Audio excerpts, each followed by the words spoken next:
Olá, meu irmão, minha irmã. Estamos aqui hoje, dia de finados, para falar um pouco desse tema tão curioso de escatologia, o fim da nossa vida, da alma, o final dos tempos. O que nós podemos fazer hoje, que é mais importante? Rezar pelas almas. Mas como é que é, padre? Para onde vai a nossa alma? Como é que funciona? Qual é o projeto divino? Eu vou falar aqui aquilo que é a revelação da igreja. A igreja tem a sua autoridade para dizer. É claro que existem coisas mais detalhadas de revelações particulares de santos, que eu prefiro não entrar tanto aqui, mas sim aquilo que é mais do magistério da igreja. Muito bem.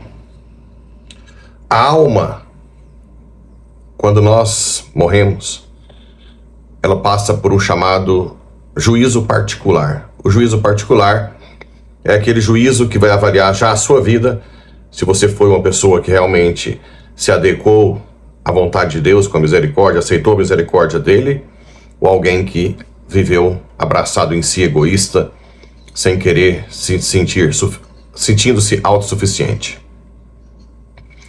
É importante nós entendermos que a condenação não é porque Deus é mau.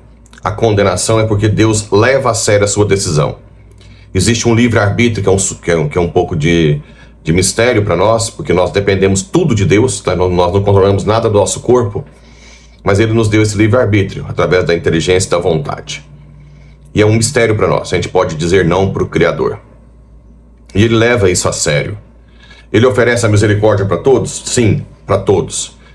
Mas aqueles que vão para o inferno são aqueles que na hora da morte estão tão voltados para si, tão egoístas, que nem veem, não conseguem ver a misericórdia oferecida por Deus.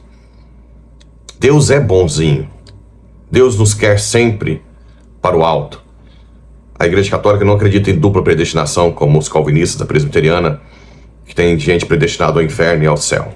A Igreja Católica acredita em todos serem predestinados ao céu. Mas esse livre-arbítrio nos faz capazes de realmente negar o nosso Criador.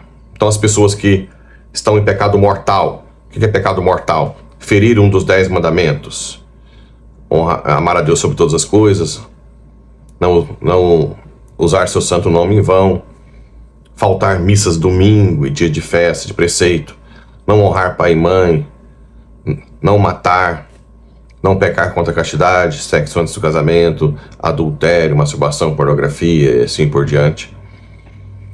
Não roubar, não levantar falso testemunho, não cobiçar a mulher ou o homem do próximo, e não cobiçar os bens materiais, né? De uma forma geral, esses são os mandamentos mais graves. E os mandamentos da igreja, não ajudar a igreja financeiramente, não comungar uma vez por ano, não confessar uma vez por ano, e assim por diante.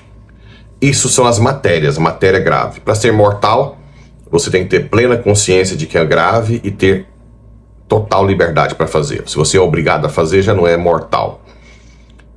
Basicamente é isso,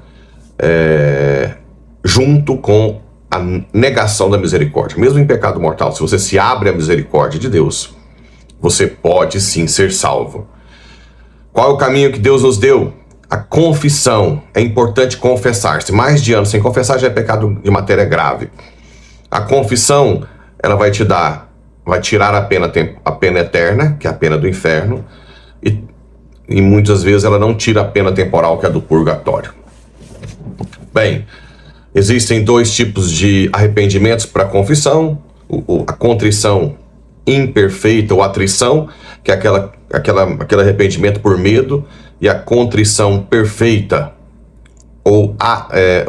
contrição perfeita. A atrição é a contrição imperfeita, que é aquela que você arrepende por amor a Deus, pela caridade, pela virtude da caridade. Ela já te dá o estado de graça, mas depois você tem que confessar. Mas se você morrer com a contrição perfeita, você já é perdoado daquele pecado grave. Além do que, a contrição perfeita na caridade, ela tira a pena temporal do purgatório também.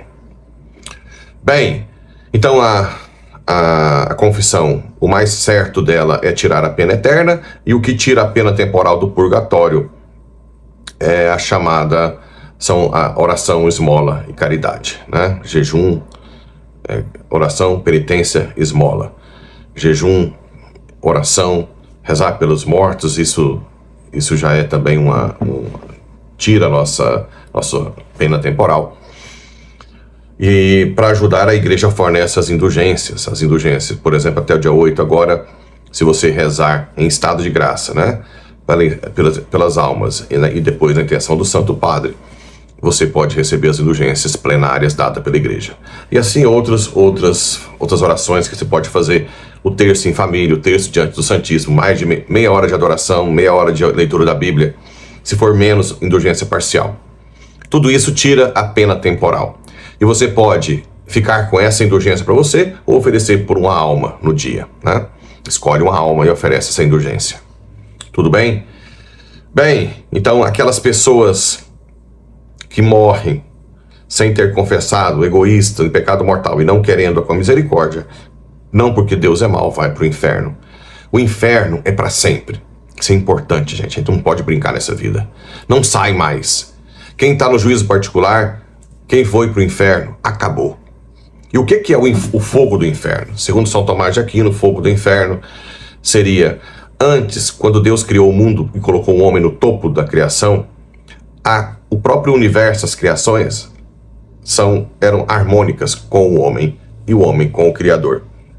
E as paixões do corpo, os desejos do corpo, corporais, estavam sempre ordenados para se submeter à inteligência e, por sua vez, a Deus.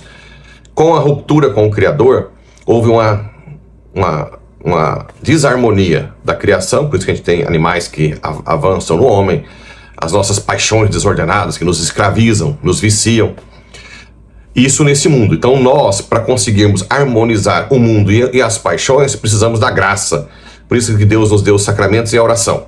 Nós precisamos voltar ao Criador. Os santos são aqueles que recuperam a harmonia do seu corpo e do universo através da comunhão e a dependência total do Criador. Nós fomos criados para Ele primeiro. O inferno seria definitivamente a ruptura com a ordem do corpo, das paixões e do universo. Então o fogo do inferno seria as suas paixões corporais voltando-se contra ti, contra você mesmo, porque elas não têm mais harmonia e saciamento dos seus desejos em Deus, e o próprio mundo também se volta contra você. Então é uma desarmonia, um sofrimento, além do vazio interior de nunca mais ter o seu Criador para preencher. Nós fomos criados para Ele. Então o inferno é um sofrimento imensurável para sempre. Por isso que a gente não pode brincar. Nós temos que urgentemente converter, confessar, participar das missas, pedir o dom do perdão. E outra coisa, se alguém falar, não consigo perdoar, não consigo fazer isso, não consigo viver castidade, Deus dá a graça àqueles que pedem. Basta você pedir com amor. Então, por favor, repensem. É para sempre. Quantas e quantas almas estão lá como aquele rico e Lázaro, em que o rico falava, molha minha boca, não dá. E o rico falando, deixa eu voltar lá para falar com meus irmãos e minhas famílias, para eles não virem para cá. Quantos hoje nesse cemitério estão querendo fazer a mesma coisa e não podem fazer? Querendo que você se converta, para que não vá para o inferno. Porque essa vida o sofrimento dessa vida é passageiro. Lá é para sempre. Então é muito importante a gente ter essa convicção. Bem, as pessoas que estão em estado de graça total, que viveram nesse mundo a caridade, né, a plena caridade. O que é caridade? Não é filantropia, que algumas religiões que são até incompatíveis com a fé católica, ou instituições também, que se dizem fazer caridade, mas é uma filantropia. Caridade é quando você reza, recebe o amor de Deus e você se doa na caridade, seja materialmente, seja com a sua própria vida. Isso é caridade. Então a caridade plena de pessoas que viveram aqui dependentes de Deus são os santos. Estes vão totalmente para o céu, que estão em estado de graça e que se purificaram, abraçaram o sofrimento, as dificuldades da vida por amor a Deus.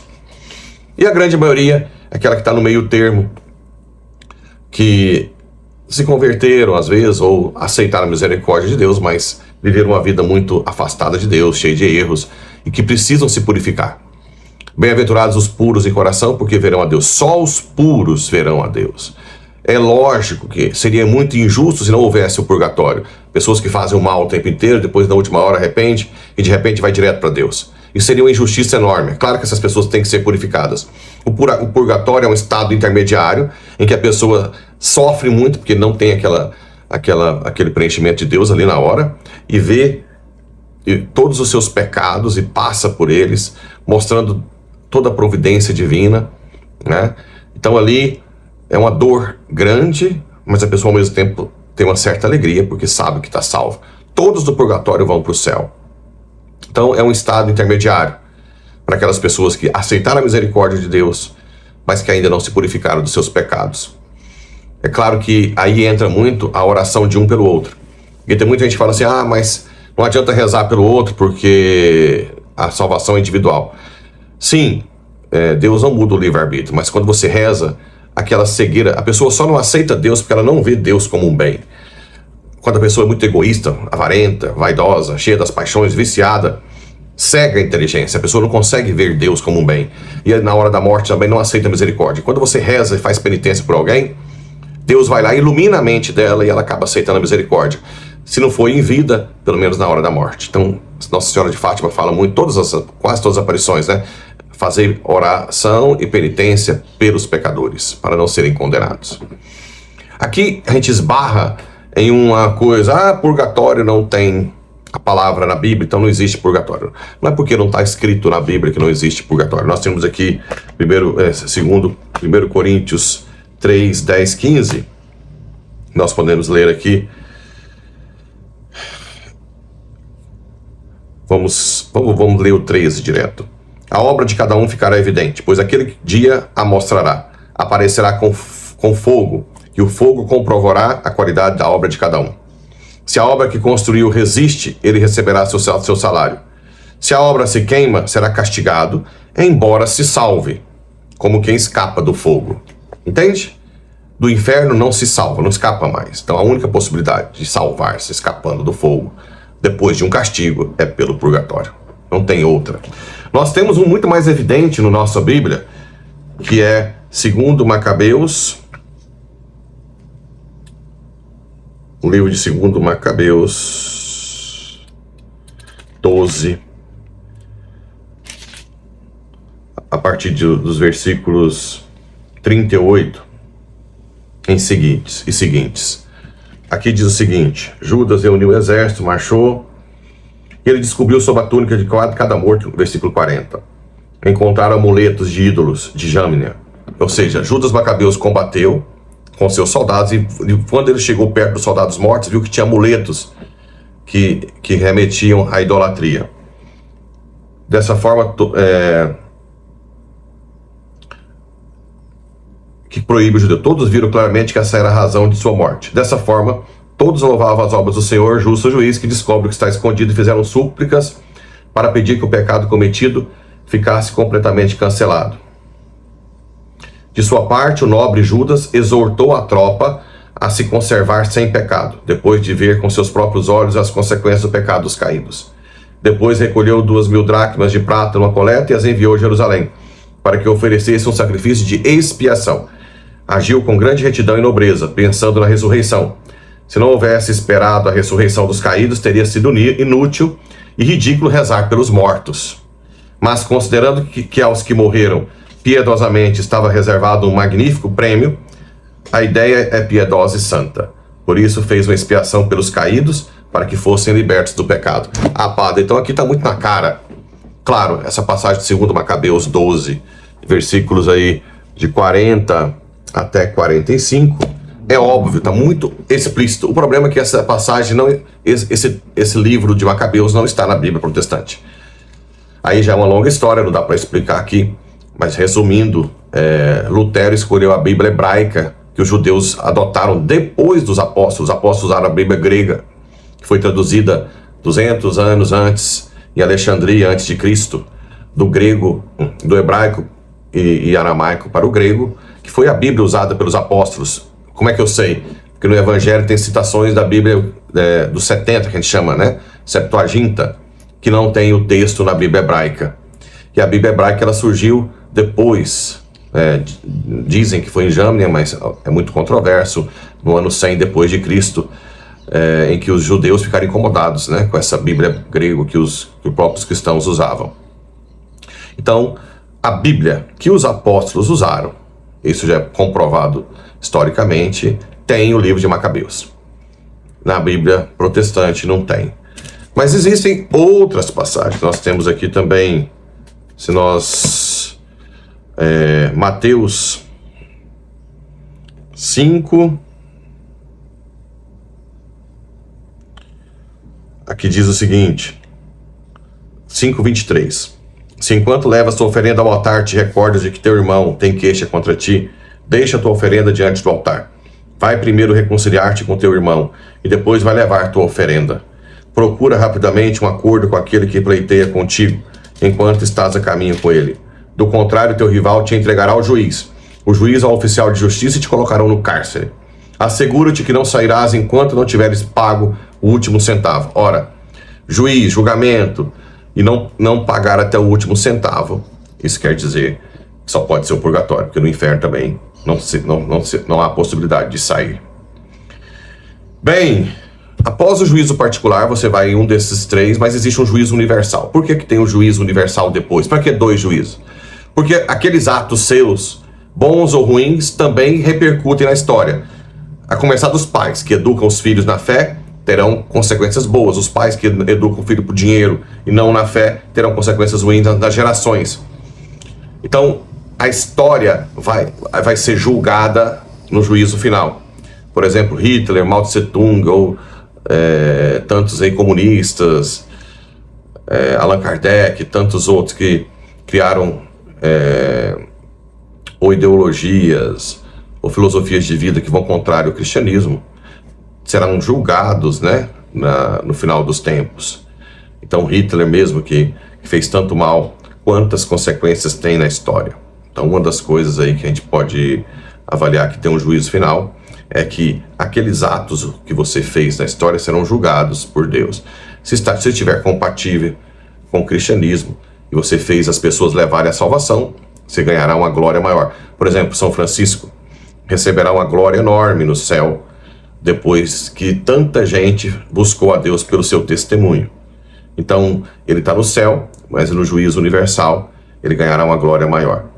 Também nós temos aí a questão da justiça aos caluniados, né? Muitas pessoas morrem de má fama não sendo culpados e morrem de boa fama sendo culpados. Então o juízo universal vai deixar muito claro, a justiça divina vai se, né? E a providência divina também vai se manifestar. Além do que a ressurreição dos mortos é necessária. É muito importante. A glória divina, né? O terror aos maus e a alegria aos bons. Tudo que a gente passou de sofrimento neste mundo será recompensado no juízo universal. E nesse juízo universal, não podemos deixar de fora Mateus 25, né? Estive com fome, deste comer, estive nu. Claro que nós temos que... lembrando que o juízo universal não muda o que já foi decidido no juízo particular, tá bom? Se você está no inferno, o que vai aumentar é a dor, pelo que é a consequência da história. Se estiver no céu, o que vai aumentar é a glória. Mas ninguém sai mais do inferno e do céu e do purgatório, sim, aí dependendo da purificação, certo? Mateus 25 fala da caridade. Então, é claro que a pessoa convertida, o ápice dela é fazer caridade, ajudar as pessoas, seja com dinheiro, seja com a própria vida. Ajudar os mais necessitados, ajudar a igreja. Quem é dizimista mesmo, abarca tudo, porque a igreja faz todas as evangelizações, projetos sociais. Então a pessoa que é dizimista de verdade, que realmente decide, é um ápice, ela participa de todas as obras, tanto de evangelização e sociais da igreja. Ela será retribuída por isso também, claro. Então a pessoa que é dizimista, quando eu digo dizimista, dizimista de verdade, né? O máximo que consegue aproximar dos 10%, ou que está lutando aí para isso, né? Se não consegue, começa com menos, mas vai lutando. A pessoa que realmente está empenhada, a pessoa que faz obra de caridade, abrigo de idosos, de tudo, por amor a Deus, essas pessoas terão grande retribuição. Bem, é essa a nossa ideia de hoje, e nesse dia de finados eu rezo por todos os seus familiares e amigos, né, que estão aí no purgatório se purificando. Lembrando também que como Deus é eterno, eternidade é a posse simultânea e perfeita de uma vida sem fim. Para Deus, passado, presente e futuro é a mesma coisa. Lembrando disso, às vezes as nossas orações e penitências servem até para o juízo particular que já foi feito. Deus pode colher frutos para o juízo particular de pessoas que morreram há anos atrás. Porque para Deus tudo é presente. Então, além de nós ajudarmos as almas do purgatório, ainda pode servir para o juízo particular dela. Vale a pena, sim, você rezar, fazer penitência pelos que você ama, também pelos seus inimigos, porque também isso vai ter um poder enorme para a sua salvação, você rezar por um inimigo seu que já faleceu. Que Deus nos dê a força, a misericórdia e a graça para vivermos bem esse momento aí de dor, mas ao mesmo tempo que podemos fazer um grande bem, que é rezar por elas. Que Deus abençoe a todos.